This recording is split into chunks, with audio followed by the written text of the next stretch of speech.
벌써 시간이 커넥티컷에 이제 가야 되는구나라고 생각하고 목사님에게 설교 본문과 제목들을 보내기 시작했던 때가 엊그제 같고 이제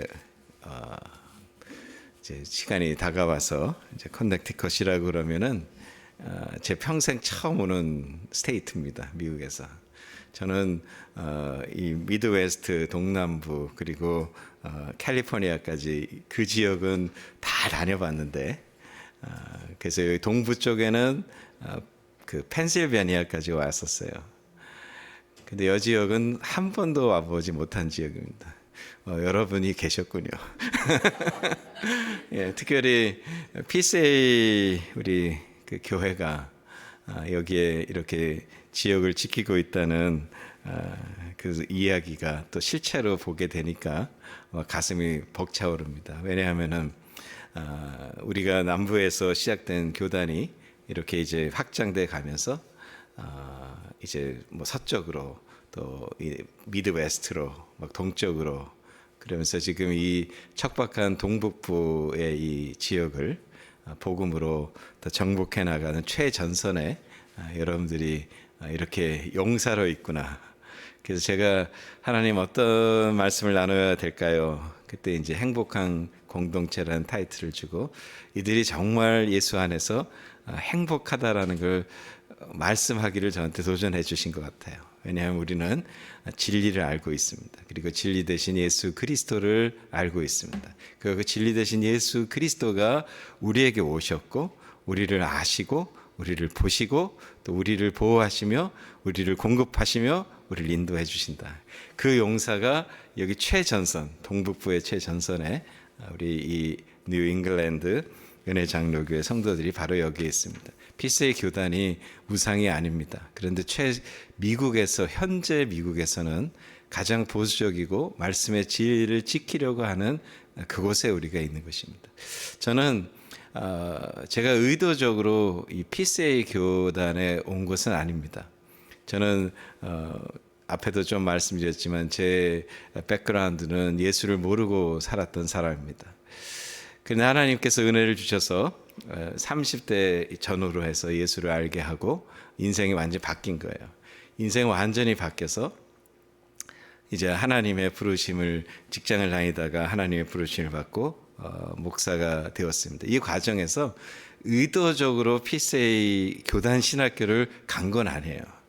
단지 개혁주의 이 말씀을 배울 수 있는 신학교를 막 찾았어요. 미국 전체에서. 제가 시카고 지역에 살면서 그래서 뭐 웨스트민스터 그리고 RTS 여러 지역들이 있습니다. 또 뭐 캘빈도 있을 수 있고 또 커버넌트도 있고 몇 개의 신학교들이 있었습니다. 그래서 제가 거기에 이제 신학교를 가야 되는 이제 콜링 풀타임 콜링을 받아서 이제 가야 되겠다 하나님 앞에 부름을 받고 반응하면서 직장을 이제 그만두고 갈 생각을 하고 있는데 다 어플라이를 하려고 하니까 다 안 되는 거예요. 왜냐하면은 다 그 어플리케이션 듀데이가 다 넘어간 거예요. 그래서 전화를 다 해보고 연락을 해보니까 안 되는 거예요. 다 다음에 넥스트 뭐 시메스터에 오라고 그럽니다. 근데 지금 막 불이 붙어서 이제 주님 앞에 막 쓰임 받고 더 배우고 싶고 막 이제 막 가슴이 터질 것 같은데 다음까지 기다리긴 좀 그래요. 그래서 이제 마지막 한 세미나리가 남았습니다. 거기가 이제 커버넌트 테올로지컬 세미나리였는데 전화를 했어요. 제가 이만해서 지금 신학 공부를 원합니다. 전화를 드렸더니 우리가 이틀 듀데이가 남았대요. 그래서 오라고. 그래서 이제 내려가서 시카고에서 드라이브를 하고 내려가서 인터뷰를 한 거예요. 뭐 딘 오브 아카데미, 뭐 딘 오브 스튜던트 다 이제 인터뷰를 했어요. 그때 그날 오라고 우리가 억셉한 거라고 오라고. 그래서 어플리케이션도 뭐 없이 그냥 이렇게 이제 가게 됐어요. 근데 그게 피세의 교단 신학교인지를 몰랐어요. 그냥 저 억셉 됐으니까 가서 6개월을 공부를 하면서 하나님의 은혜구나. 여기가 내가 알지도 못하고 왔는데 여기 와서 공부를 하고 지금 피스의 교단도 몰랐어요. 그런데 피스의 교단을 알아가고 정말로 이 시대의 마지막을 감당할 수 있는 그 자리에 나를, 이 미련한 자를 보내주셨구나. 얼마나 감사한지 모르겠어요. 그래서 이제 피스의 목사가 되고 사역을 하게 되었습니다. 피스가 우상이 아닙니다. 이 교단도 언젠가는 이렇게 레프트 사이드 진리에서 좀 멀어질 수 있습니다. 그러면 또 다시 우리는 하나님의 진리를 지키려고 하는 그곳에 있을 것입니다. 근데 현재까지는 이 교단이 그걸 지키려고, 말씀의 진리를 지키려고 그냥 몸부림치고 있는 그 자리에 있는 거예요. 그래서 하나님께서 이 동북부의 전선에 여러분을 세우셨습니다. 큰 은혜죠. 뭐 대도시에는 뭐 몇 개 PCA 교들이 많으니까 표가 안 나는데, 이 작은, 저희는 이제 그런 이야기를 해요. 제가 올랜도에서 사역을 했기 때문에 아틀란타 지역이나 조지아 지역에 우리 노회에는 교회가 많습니다. 한인 교회들이. 근데 올랜도는 딱 하나 있는 거예요. 그래서 우리가 항상 얘기합니다. 변방에 있는 교회다. 변방이 튼튼해야 전부가 튼튼한 거예요. 오늘 이 동북부 지역의 커넥티컷에 있는 뉴잉글랜드 은혜 장로교회도 변방에 있는 게 사실은 작은 도시, 뭐 뉴욕이나 뉴저지하고는 다르죠. 근데 여기는, 여기가 무너지면 동북부가 무너지는 것입니다. 그래서 여러분들이 그런 책임감을 가지고 오늘 이 하나님 말씀 안에 이제 마지막 행복한 공동체라는 타이틀을 가지고 우리가 말씀을 보아왔습니다. 첫째 집회에서는 우리가 그 신명기 말씀을 가지고 이스라엘이여 너는 행복한 사람이로다. 왜? 너는 구원받은 백성이야. 그리고 너는 하나님이 함께 하셔. 하나님이 인도하셔. 그래서 너는 행복한 백성이야. 너는 이스라엘이야. 그럼 질문이 생긴 거였잖아요. 그럼 내가 죄인이었는데 어떻게, 야곱 같은 인생인데 어떻게 이스라엘이 되었는가에 대해서 둘째 집회에서 우리가 말씀을 나눈 거예요. 하나님이 나에게 오셔서 나와 씨름해 주시고 나를 굴복시키셔서 하나님의 백성을 하게 만드셨구나 라는 걸 본 거예요. 그래서 우리는 행복한 사람, 예수를 믿는 백성이 그래서 행복한 사람이라고 하나님이 자신 있게 신명기에서 말씀하셨고, 오늘 예수를 믿는 백성들도 행복한 사람이라고 하나님이 자신 있게 말씀합니다. 세 번째 집회에서는 그 하나님의 은혜 안에, 그리스도 안에 그 하나님의 형상을 회복하고 회복된 행복한 백성들이 어떤 모습으로 주님과 통행할 것인가에 대해서 말씀을 나눴어요. 요한복음 6장에 오병이어의 기적, 그리고 예수님이 무리를 걷는 기적, 베드로가 무리를 걸었던 기적, 빌립과 안드레의 이야기들을 함께 나눴습니다. 그 이야기를 통해서 베드로가 무리를 기적적으로 걸었던 때와 물속에 가라앉을 때를 비교하면서 환경이 중요한 게 아니었구나. 파도는 똑같이 쳤고 환경은 똑같았고 배도 있었고 예수님도 있었고 모든 풍랑은 똑같았는데 한 번은 기적으로 걸었고 한 번은 빠진 거예요. 그 차이가 뭔가? 그의 시선이었다. 그의 시선이 주님으로 맞춰졌을 때는 그 환경은 중요하지 않더라. 그게 행복한 사람의 자신감인 거예요. 내 시선이 주님 앞에 맞춰지면 무너지지 않는다. 나는 하나님과 동행하는 행복한 인생으로 살아간다. 여러분이 나는 힘들어요, 불행합니다, 내 삶이 너무나 어렵습니다, 왜 무슨 행복한 사람, 유치한 이 아주 그냥 럭셔리한 얘기하지만 실제 나의 삶은 어려워. 안 해요. 주님이 얘기하신 거예요. 너는 행복한 사람이야. 왜냐하면 내가 너를 구원했고 네가 나에게 시선 맞추면 풍랑이 중요하지 않아. 어떤 환경이 중요하지 않아. 너는 행복한 사람이야 라고 주님이 이제 말씀하셨어요. 그걸 우리가 지난 밤 시간에 들었죠. 그리고 오늘 이제 아침에 행복한 자에게 주는 그 영광스러움을 경험하는 우리 일생의 삶을 살아가야 되잖아요. 오늘 3월의 말입니다. 4월을 준비합니다. 부활절을 준비합니다. 앞으로 남은 인생이 우리가 여전히 많이 남아 있잖아요. 그 인생을 살아가는 동안 행복한 인생, 복 있는 인생, 하나님의 능력이 나를 인도하는 인생으로 살아가기 위해서는 내 생각에 변화가 필요하다. 그걸 이야기한 것입니다. 솔로몬의 성전을 보았던 사람들이 생각할 때는 지금 포로에서 귀환한 사람들이 세우려고 하는 성전의 터전을 보니 한심한 거예요. 근데 그게 한심하다고 말하지 말라고 말합니다. 왜냐하면 그건 니들이 과거를 레퍼런스하기 때문에 그런 거다. 지금의 현재를 하나님이 이것에 영광이 임한다는 것을 소망하고 있으면 그것은 지난번보다도 훨씬 더 위대한 것이라. 너희가 사이즈를 재지 마. 너희의 인생의 가치를 결정하지 마. 너희 교회와 너희 가정과 너희 자녀들을 너희의 잣대로 측정해 놓지 마. 그리고서 불행하다, 안 됐다, 내 자식은 왜 이럴까, 내 가정은 왜 이럴까 말하지 마. 하나님이 함께하면, 하나님이 지금 내 안에 영광으로 임하면 거기에 지난 과거의 어떤 것보다도 위대한 하나님을 경험할 수 있어. 이게 바로 오늘 아침에 불과 몇 시간 전에 나눴던 말씀이에요. 자, 오늘 말씀은 이제 요한복음 7장의 말씀입니다. 마지막 서머라이즈죠. 뭐 말씀을 읽어보니 별로 연관되지 않나 보여요. 근데 이 말씀이 정리하는 거예요. 오늘 우리의 여정이 행복한 사람의 시작은 구원이었어요. 이스라엘의 절기가 있는데 그 절기가 크게 세 가지의 절기가 있습니다. 그 절기가 뭐냐면 유월절이에요. 예수님의 죽으심, 구원에 대한 이야기예요.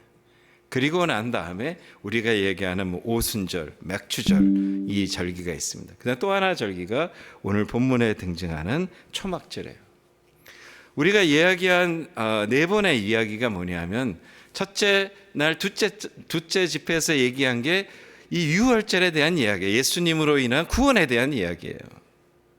그리고 예수님이 부르심 앞에서 예수님 안에 영광스러운 인생의 발걸음을 걸어가는 게 셋째 집회와 넷째 집회 때 얘기한 거예요. 그것이 뭐냐면 유월절 성령의 은혜를 힘입어서 성령의 충만한 은혜가 있고 하나님 앞에 보증된 인생으로 살아갈 수 있다. 이 이야기를 이제 우리가 본 거예요, 사실은. 구약에 이야기하는 세 가지의 큰 절기 중에 두 절기를 본 것입니다. 오늘 마지막 결론으로 이 초막절에 대한 이야기를 우리가 보게 돼요. 왜 초막절? 초막절을 여러분들이 구약의 성경을 보면은 이 초막절의 의미는 뭐냐면 결과잖아요. 이스라엘 백성들이 1년의 모든 삶을 살고 난 다음에 결론인 거예요. 이 초막절은. 그래서 일단 2절의 말씀을 보면은 유대인의 명절인 초막절이 가까웠더라. 그냥 주님이 뭐 쫙 해서 지금 첫 번째, 두 번째, 세 번째, 네 번째, 다섯 번째 표적했으니까 7개 표적까지 쭉 가면 좋은데 이 말씀을 한 거예요. 그래서 앞에서 이야기한 내용이 지금 유월절 이후에 우리 하나님의 백성들이 어떻게 살아야 되는가 그런 이야기를 하고 있다면 오늘 초막절의 이야기는 뭐냐면 예수님의 재림을 얘기하는 예표의 예절인 거예요. 이거는 제사, 초막절은. 그러니까 주님의 다시 오심, 우리 인생의 끝, 심판에 대한 이야기예요.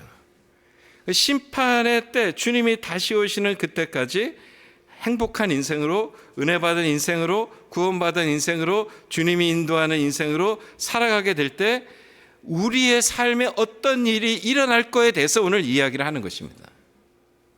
오늘 이 본문의 말씀에 보면은 주님이 초막절이 됐는데 주님은 초막절을 계절을 지키기 위한 스케줄에 맞춰서 예루살렘에 가지 않으세요. 왜냐하면 주님의 때가 아직 이르지 않았다 얘기해요. 왜냐하면 주님의 심판의 때가 아직 이르지 않았기 때문에 그런 거예요. 그래서 예수님이 초막절을 올라간 거는 초막절 중간 정도 올라갑니다. 일주일 동안 하는데 그 중간에 올라가요. 초막절을 지키려는 게 아니라 예수님이 우리에게 말씀하는 것은 너희에게는 재림이 있고 끝이 있고 심판이 있고 인생의 끝이 있어. 그 인생의 끝이 있는까지 어떤 일이 너에게 일어날 거에 대해서 오늘 이야기하는 거예요. 그게 오늘 4월을 맞이하는 저와 여러분들이 맞이할 세상인 거예요. 오늘 5월을 맞이할 때 이런 일들이 일어날 거라는 거예요. 저와 여러분이 2026년을 맞이할 때도 이런 일들이 일어날 거예요. 어떤 일이 일어났나요? 오늘 한번 말씀 볼까요? 3절의 말씀을 봅니다.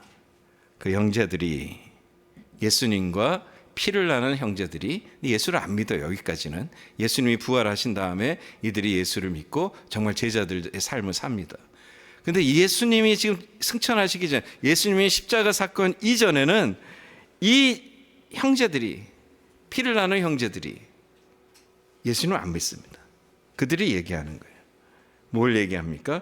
예수께 이르되 당신이 행하는 일을 제자들도 보게, 여기를 떠나서 지금 당신 대단히 하잖아요. 요한복음 6장에 우리가 알았던 것처럼 오병이어 기적도 막 일어나고 뭐 엄청난 일들이 일었잖아요. 그러니까 여기 이렇게 지금 사람들 많이 모여요, 예루살렘에. 그러니까 당신은 여기 있지 말고 가서 당신이 누군지 뻑 한번 알려면 어떻겠어요? 라고 얘기합니다. 믿음이 없는 사람이 지금 얘기하는 걸 기록해 놓으신 거예요. 왜 그러냐? 이게 바로 사단의 공격이라는 거예요. 교회나 인생과 삶에서 예수님 그리스도의 재림까지 우리가 인생을 살아갈 때 우리가 경험하게 되는 것이 무엇인가? 이 사단의 시험이 끊임없이 온다는 거예요. 교회에게도 이생의 자랑, 안목의 정욕, 이생의 정욕이 온다는 거예요. 그래서 이들이 뭐라고 얘기하냐면, 자, 당신 여기에 이렇게 맞춰 있지 마. 당신 유명하잖아. 뭐 기적도 나타내잖아. 그러니까 당신 가면 아주 하나님이라는 이름 안에서 당신은 막 사람들에게 박수같이 받고 얼마나 위대해지겠어 라고 이야기하는 거예요.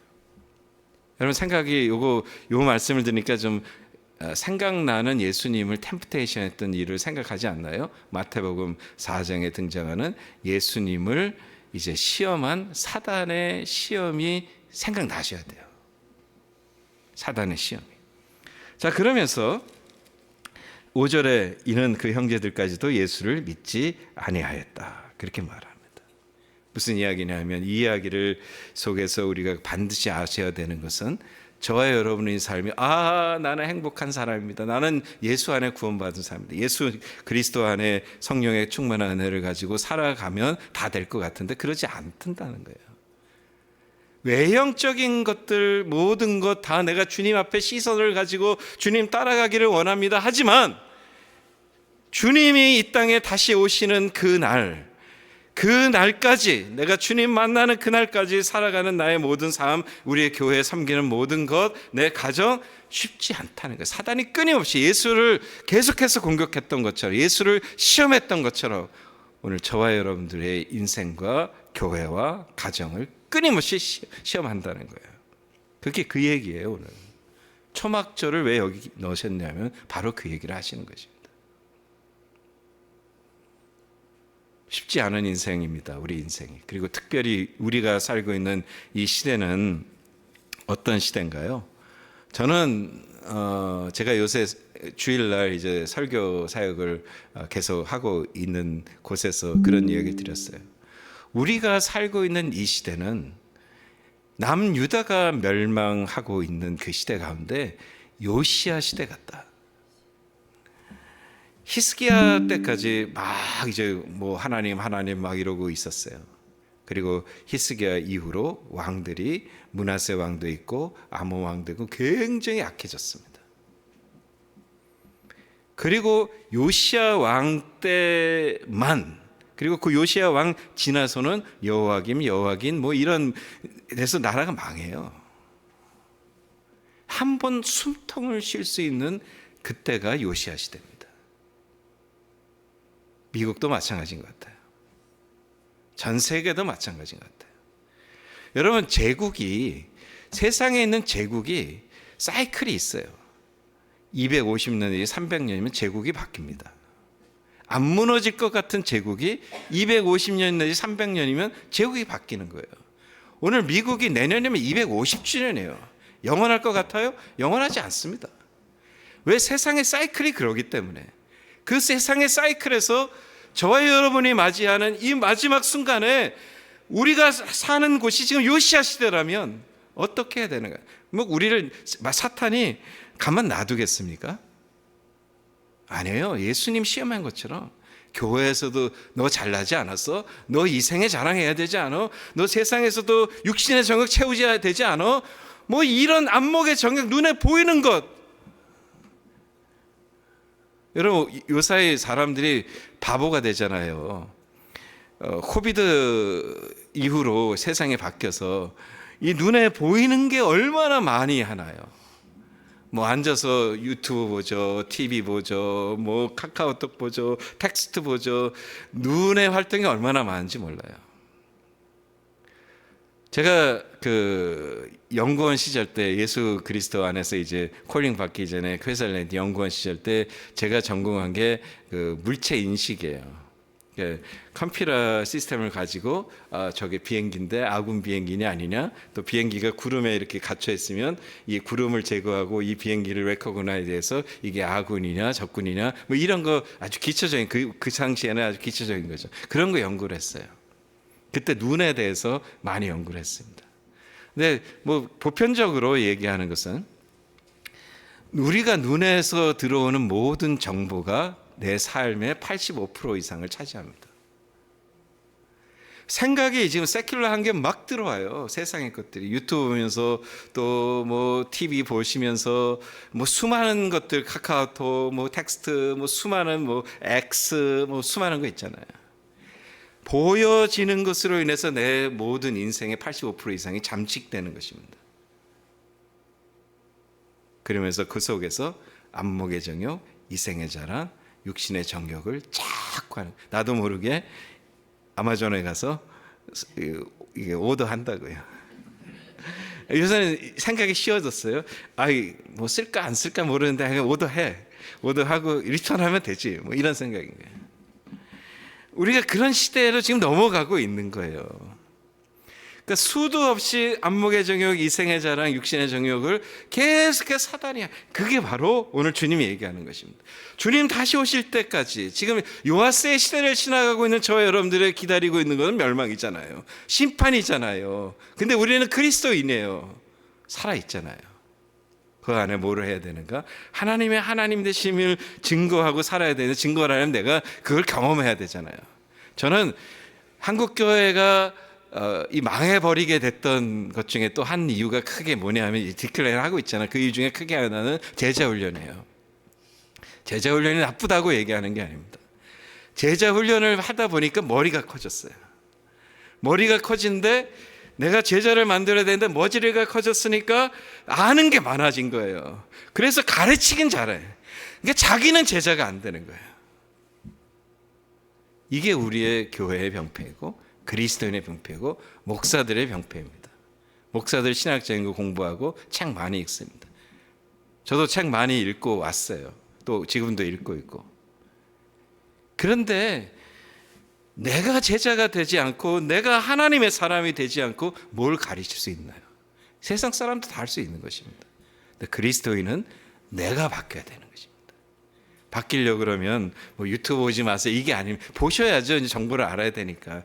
그런데 이 세상을 보시고 그리스도인이라면 세상의 흐름을 보셔야 돼요.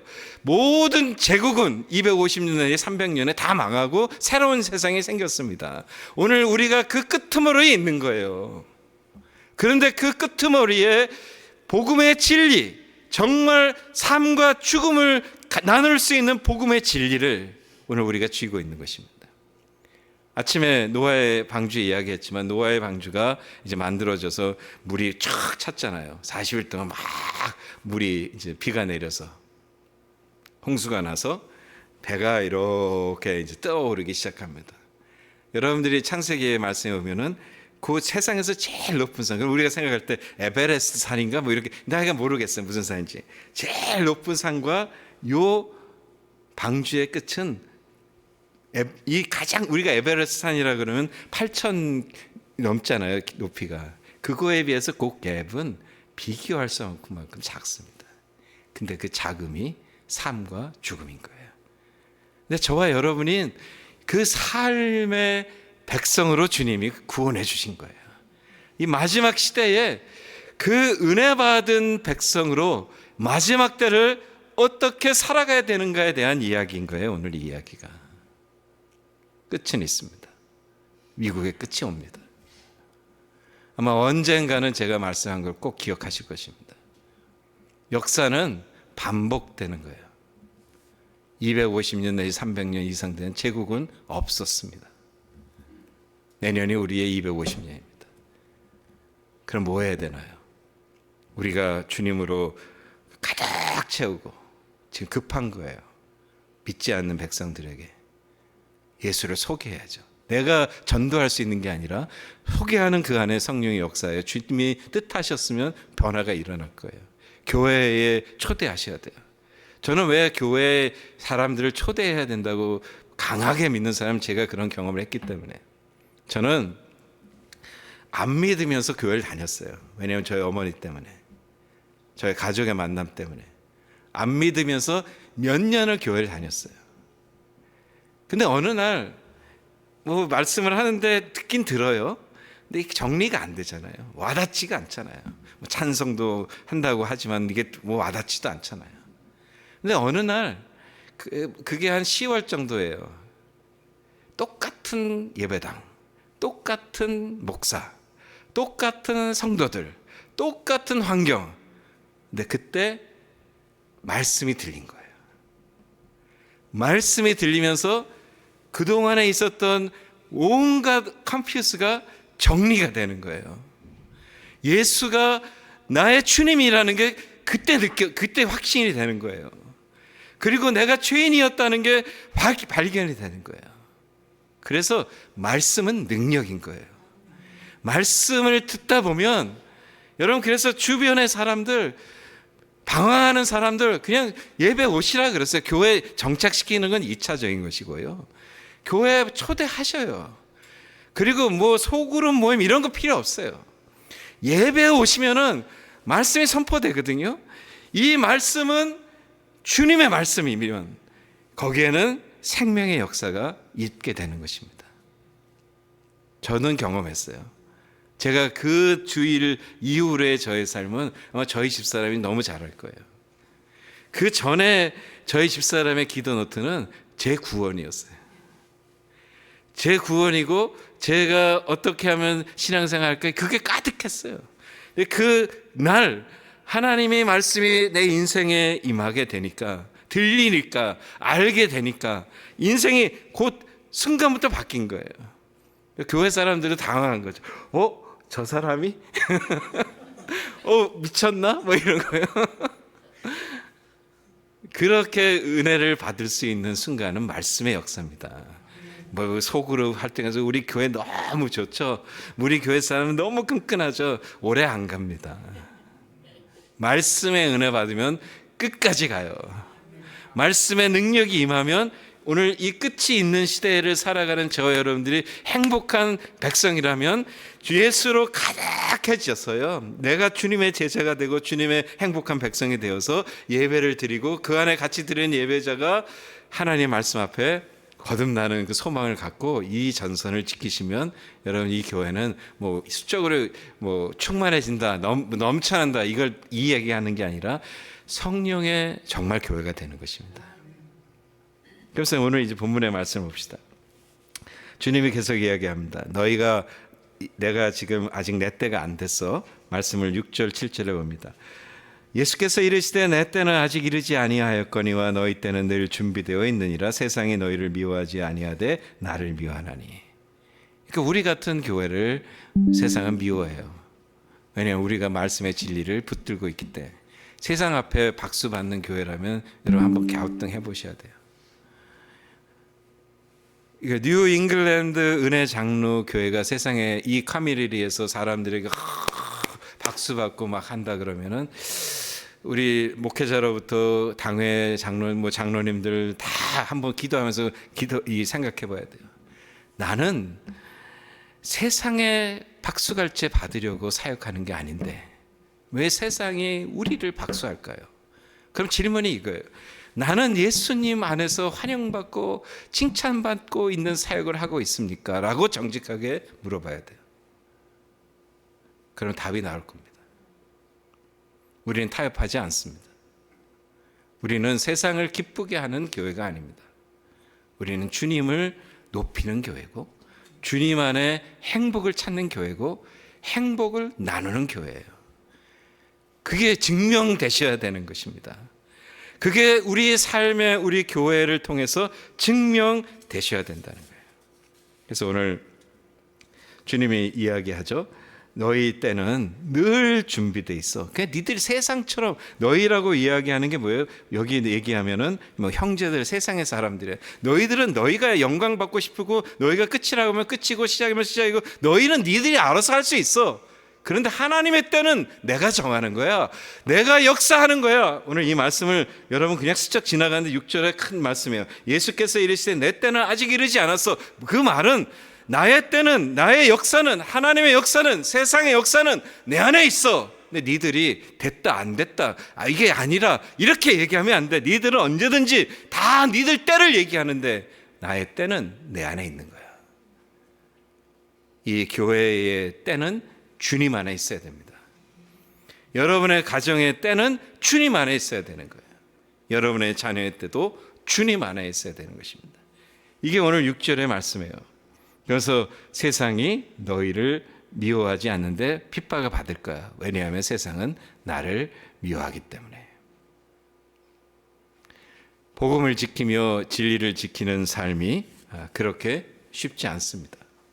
근데 여러분 앞에도 쭉 말씀드렸지만 너는 행복한 사람이야. 왜냐하면 구원받았고 내가 너에게 왔고 내가 너를 알고 내가 너를 보고 내가 너와 함께하고 내가 너의 필요를 공급하고 내가 끝까지 너를 책임지는 거예요. 이게 진리의 말씀인 거예요. 그래서 당당하게 오늘 주님의 때를 바라보면서 걸어가셔야 되는 거예요. 이제 말씀을 마지막으로 오늘 이제 그 행복한 자여 살아있으라라는 타이틀인데 이제 마지막 말씀입니다. 이 말씀 여러분 에스겔서 16장 화면에 있을 것 같은데요. 한번 올려주세요. 에스겔서 16장 말씀이에요. 에스겔은 하나님께서 이 사람을 이 포로된 자로 이제 잡혀가게 합니다. 그리고 그발 강가에서 주님이 만나 주시는 그런 은혜들을 경험합니다. 그가 이제 그에게 하나님께서 말씀하신 내용이 에스겔서 16장이에요. 잡혀가면서 주님이 뭐라고 말하냐면 너는 앞으로 하나님의 영광을, 넌 지금 잡혀가잖아. 세상에 포로됐잖아. 세상의 삶을 살아가잖아. 어렵지, 힘들지. 근데 너 회복의 때가 반드시 있다. 회복에 반드시 그때가 있어. 하나님의 약속의 성취가 반드시 있어. 오늘 그 요한복음 7장에 얘기한 대로 하나님의 그때가 있어. 그러면서 주님이 에스겔에게 하신 그 말씀을 오늘 우리가 듣기를 소망하는 것입니다. 자, 5절의 말씀부터 보는데요. 아무도 너를 돌보아 줄 사람 없어라는 거예요. 아무도 너를 돌보아 이 중에 한 가지라도 내게 행하여 너를 불쌍히 여긴 자가 없을 거야. 저와 여러분들 세상으로부터 위로받겠다고 생각하지 말라는 거예요. 세상은 내가 복음 안에 있고 진리 안에 있으면 세상은 나를 그렇게 대접하는 그 일이 안 일어난다는 거예요. 주님이 얘기합니다. 에스겔, 너 힘들어. 너 핍박받고 있어. 너를 돌볼 사람 아무도 없어. 너를 불쌍히 여길 자가 없어. 그리고 내가 나던 날에 내 몸이 천히 여겨져 내가 들에 버려져. 지금 너 버려지고 있지 않니? 이야기를 하는 거예요. 그런데 이제 6절의 말씀에 여러분, 이 말씀이 큰 위로가 되셨으면 좋겠어요. 그래서 이 말씀 붙들고 우리가 이제 이 집회를 마치려고 합니다. 6절의 말씀을 봅니다. 내가 다 너 버렸어. 다 너 안 된다고 얘기해. 근데 내가 내 곁에 있어. 내가 내 곁에 지날 때 내가 알거든. 너 피투성이가 돼서 아무도 너를 돌보아 주지 않아. 그런데 너가 발가벗고 있는 것 내가 알아. 처절한 거 알아. 너의 인생을 알아. 너의 교회를 알아. 너의 자식을 알아. 이 얘기예요. 근데 내게 이르기를, 주님이 얘기하신 거예요. 에스겔에게. 주님이 오늘 우리에게 얘기하시는 거예요. 내게 이르기를 너는 피투성이라도 살아있으라. 왜? 그 주님의 영광의 약속의 성취를 너는 보게 될 거야. 그래서 우리는 살아있어야 되는 거예요. 우리는 예수 그리스도 붙들고 세상의 모든 사람이 아니라고 하고 나를 걷어차고 어떤 일을 당해도, 주님이 말씀하셨어요. 주님이 내 곁에 계세요. 그리고 주님이 내가 피투성이가 되어서 바둥바둥하는 거 다 알아요. 근데 주님이 이렇게 말씀하셨어요. 내가 피투성이라도 살아있으라. 이 한 번 얘기한 게 아니에요. 2번을 얘기합니다. 다시 이르기를 너는 피투성이라도 살아있으라. 뉴잉글랜드 은혜장로교회 여러분, 예수를 믿는 게 행복한 백성이 되는 것입니다. 그 행복한 백성으로 살아갑니다. 그리고 이 은혜를 나누는 것이 우리의 삶에 예수 그리스도 안에 우리 시선을 집중하고 가는입니다. 여기까지 좋죠. 실제 여러분의 리얼 라이프, 리얼리티는 어려운 도전이 수도 없이 많은 거예요. 예수 믿고 할렐루야 뭐 행복합니다 막 찬양 우리가 하고 딱 돌아서는데 내 자녀들이 어려울 수도 있고, 내 가정이 어려울 수도 있고, 내 직장이 어려울 수 있고, 내 교회가 어려워질 수도 있습니다. 근데 여기서 주님이 얘기합니다. 괜찮아. 내가 네 곁에 있어. 내가 너를 알아. 내가 너를 보고 있어. 너의 그 피투성이 된 걸 내가 알아. 근데 누구누구야 하는 거예요. 저에게 말하면 제이 그러는 거죠. 근데 복음 붙들고 내 생명 가지고 살아있어. 살아있어. 그러면 너는 하나님의 말씀의 성취를 반드시 영광으로 경험하게 되는 거예요. 멋지지 않습니까? 전 이 멋진 이 말씀이 너무너무 감동이 되는 거예요. 어려울 때도 있죠. 제 자녀가 둘인데 딸이 큰 딸이고 아들이 있어요. 근데 지금 하나님의 은혜로 아들은 우리 피스의 목사가 돼서 지금 캔사스에서 사역하고 있고요. 딸은 피스의 목사 사모가 되어서 뉴저지에서 사역을 하고 있어요. 할렐루야, 그렇죠? 지금은 좋죠.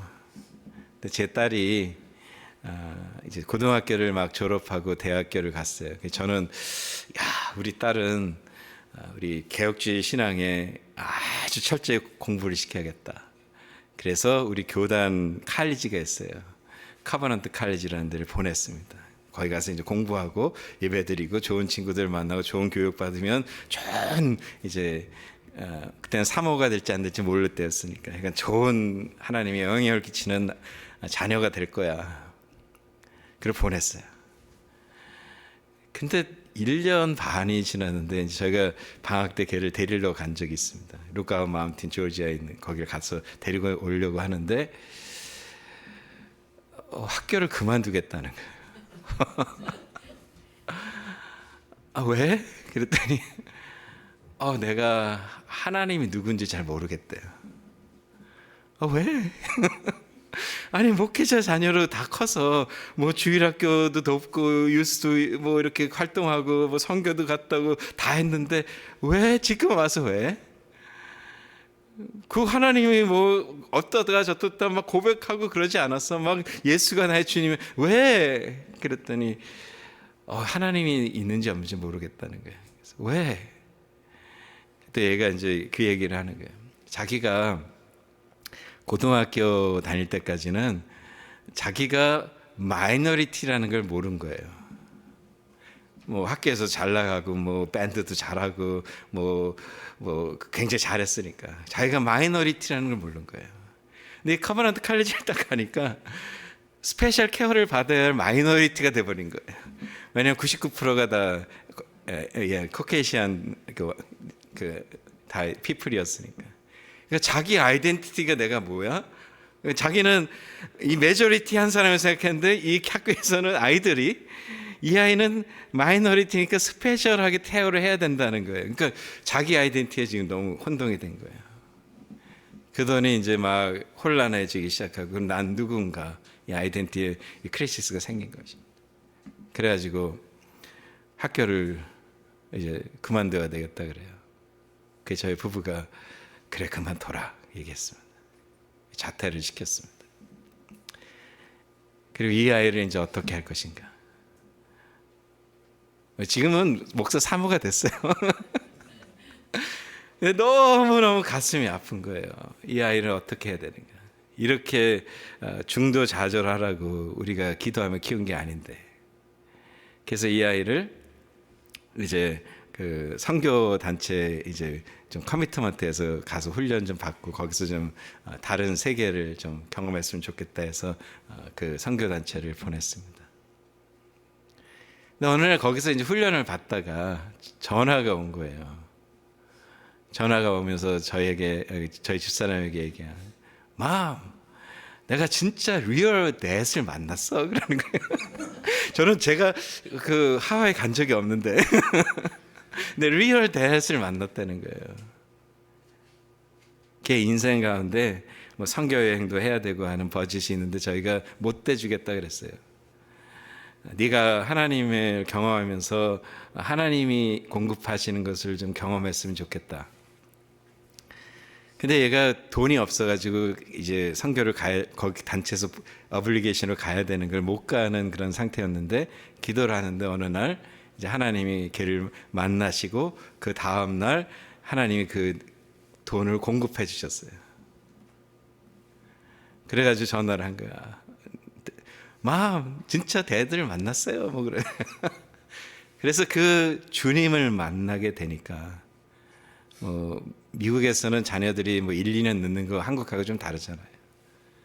그래서 다시 거기서 선교훈련 한 뭐 1년 6개월 정도 이제 받고 돌아와서 대학을 졸업하고 또 선교단체에서 선교사로 한 2년 일하다가 또 이제 직장생활 하다가 이제 지금은 목사 사모가 됐죠. 순간 위기가 옵니다. 그때 저희 집사람이 기도한 게 있어요. 어렵잖아요. 자식 문제가 해결이 안 되잖아요. 내 마음대로 안 되잖아요. 그래서 붙들 수 있는 게 주님밖에 없는 거예요. 그게 오늘 이런 말씀이에요. 너 어려워. 내가 알아. 피투성이가 네 자녀 지금 무너져 있고 네 가정도 무너져 있을 수 있어. 근데 내가 너 알거든. 너가 그런데 피투성이가 돼도 나를 붙들고 있어. 살아있어. 네 생명을 주신 예수 그리스도 안에 하나님을 붙들고 있으면 회복의 역사를 너는 경험하게 되는 거야. 그 이스라엘 백성은 살아있어. 주님의 인도하심 안에 오늘 앞에서 오전에 일부 예배 때 얘기한 성전을 다시 건설할 수 있는 그 기회를 허락받게 된 것입니다. 여러분 어떠십니까? 한번 멋지게 살아보지 않으시겠어요? 피투성이가 되어도 주님 난 살아있겠습니다. 나를 도와주세요. 나를 좀 도와주세요. 여러분 이렇게 기도하시면서 뉴 잉글랜드 은혜 장로교의 모든 성도들의 삶 한 사람 한 사람 구석구석마다 정말 예수 그리스도와 함께 승리해 가시는 소문이 이 지역뿐만 아니라 또 우리의 또 미국 전역에 퍼져나가는 아름다운 교회가 되기를 소망해 보는 것입니다.